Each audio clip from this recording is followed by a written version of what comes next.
Hi Edgar, welcome to shortlist.com. Nice to see you. So the trilogy is now finally over. Are you quite sad to see it go, or are you kind of happy to move on? No, I think I'm just still basking in the satisfaction of having made good on a promise. I think it's just something nice where sometimes, when something's, kind of been sort of nagging at you of like, oh, we got to do that third film. It's nice to sort of like to do it and be happy with it. So I'm just kind of happy that we did it. So with every kind of film ever getting remade at the moment, as usual, if someone sort of approached you about a Shaun of the Dead remake, sort of set in a bar in the Midwest, how would you feel about it? I feel like that did happen at one point, or there was a sort of talk of like they wanted to do it as an American TV show, and we nixed it completely. So I don't think I'd like that. I think it sort of should be left alone. I think also, especially because me and Simon wrote it, and Simon is the star. Like, I think, there's a lot of personality in that film that can't just be, replicated. Because the space remake also sort of didn't really happen in the end, did it? I think they made one episode of it. And they made a pilot, and it's not too controversial to say it was terrible. But I was absolutely nothing to do with it. So, like, I watched the finished thing and I was like, it gave me shivers. Were you a bit happy though that like I said this wouldn't work, it didn't work? So they didn't even ask us to be involved in it at all. Right. So we had like no involvement in it. We just like sort of we managed to get a copy of it. It's not like they even sent us the finished thing. Like we had to get a copy of it, but it was quite like sort of it was slightly gratifying to see sort of the show made like on presumably 10 times the amount of our original budget and look like 20 times less impressive. I don't know.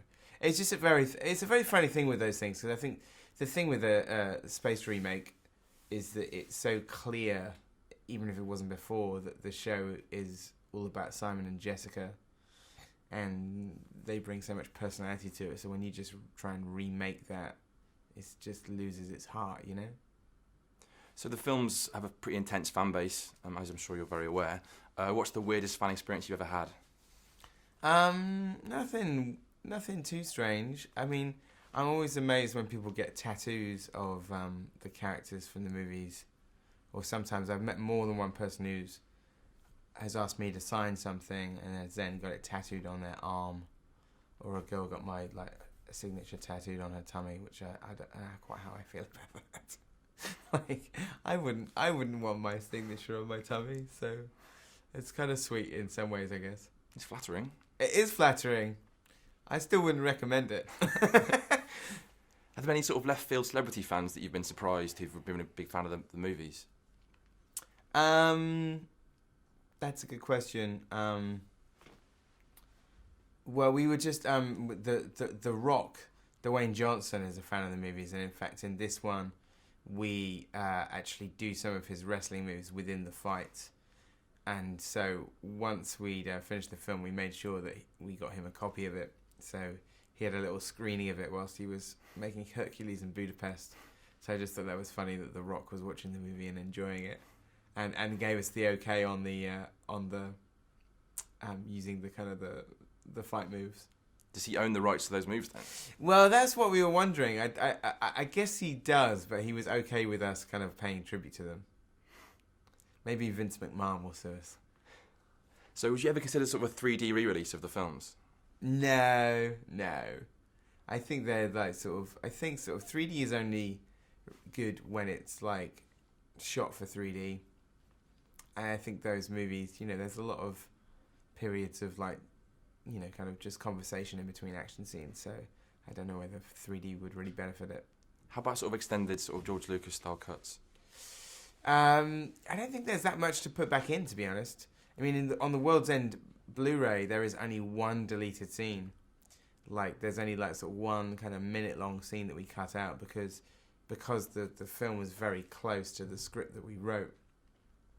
So there's nothing really to go back in. I'm a sort of big believer in like the theatrical cut being the finished thing.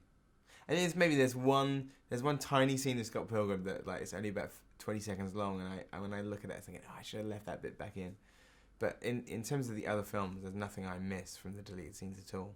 So when you rewatch them, do you ever kind of think, oh, I wish I'd done that differently, I wish that shot had been different, or this had been changed, or does that kind of stuff ever happen to you? Yeah, I don't think any of my films are perfect at all. So but usually those things, not much you can really do about them, and you just gotta learn from those mistakes, you know. What's the question you're most sick of answering through the whole Cornetto trilogy? Is it about your favourite Cornetto flavour, perhaps? The ones I get sick of is people always ask, are they drinking real beer? No. How much of it is improvised? None of it. What else? Would you do a fourth Cornetto film?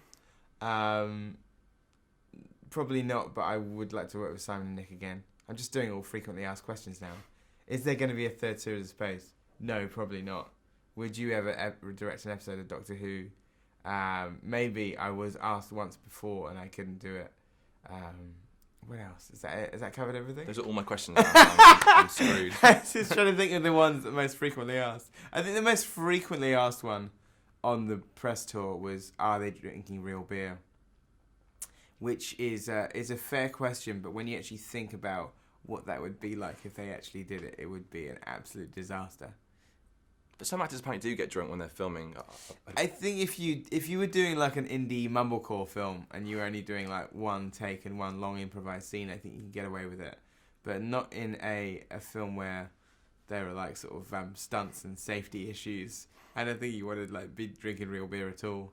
The truth of the matter is if you were drinking sort of real beer all day, the actors would be asleep in the afternoon. So it's just a bad idea. Working in pubs for that much of the film, though, you must have kind of... Because being in a pub and not drinking is quite frustrating, so you must have kind of, at the end of every day, kind of wanted to be yourself, right? No, really, it would be the opposite. Like, if you're in a pub all day, the last thing you would want is a beer. So I think sort of if you've... I mean, you know, between the three films, there were lots of pub scenes, and even actually after Hot Fuzz, there was a scene in Hot Fuzz where we were shooting in a pub, and I had said to Naira Park, the producer, because it was very cramped and sort of sticky and smelly, and I just said, I'm never shooting in a pub ever again. And then I had the idea for this film, which had 12 of them in it. Do you go back to pubs? I mean, you live in the States at the moment, right? So there's not many pubs there, or... Well, people say, like, not yes and no. I mean, I was here for a year making the film. I was here, like, sort of, so I was in the UK from January to July. So I've been in the UK for a bunch of the year. But I don't go into the pub as much as I used to. So, you know, I definitely try and avoid, like, the chain pubs, for sure. If I do go to a pub, I try and find, like, a more sort of boutique-y one, a bit of a kind of weirder, sort of quirkier one.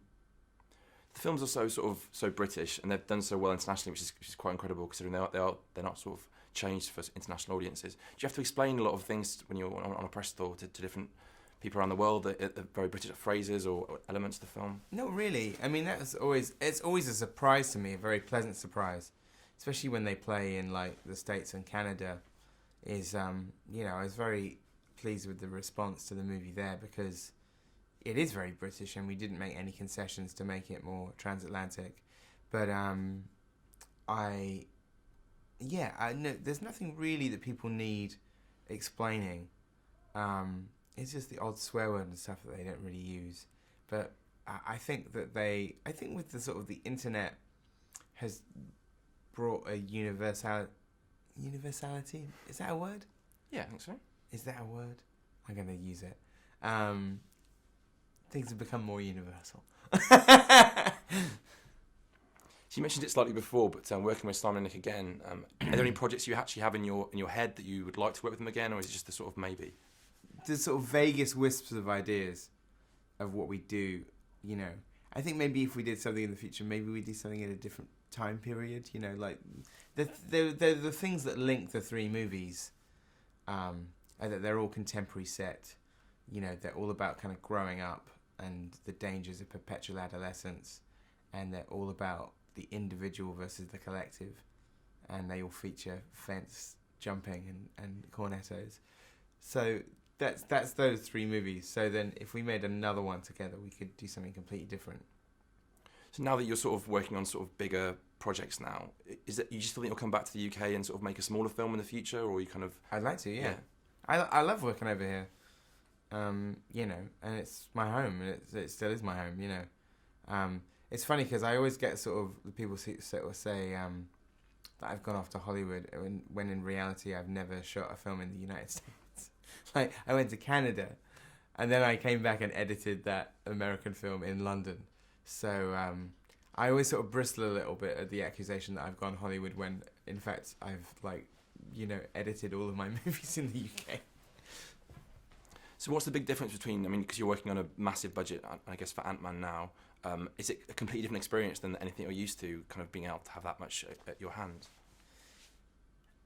I guess the sort of the toy box gets bigger, so to speak, but really, you know, every movie you're always kind of like sort of at the limit of the budget, and the ambition maybe exceeds the kind of the funds. But that's a good place to be because then you're always kind of trying to find the most creative solution. Do you bring a lot of your crew with you on this film as well then? Yeah. I've been very lucky in that I've been able to be very loyal to a lot of my crew and as many as I can, you know. So even on Scott Pilgrim and on Ant-Man, I have crew that I've worked with since Spaced.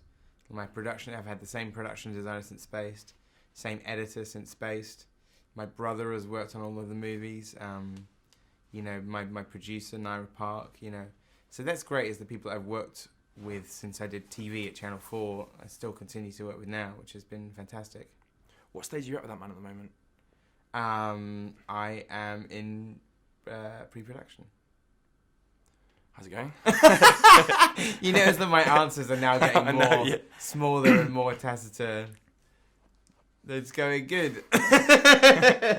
Is that part of you that's kind of scared of like someone from Marvel kind of assassinating you if you say anything too much about it? It's partly that, and it's partly also because I'm aware that the movie doesn't come out for like 2 years. So like it's something where also I feel superstitious talking about things before I've even shot a single frame. I just think it's just superstition.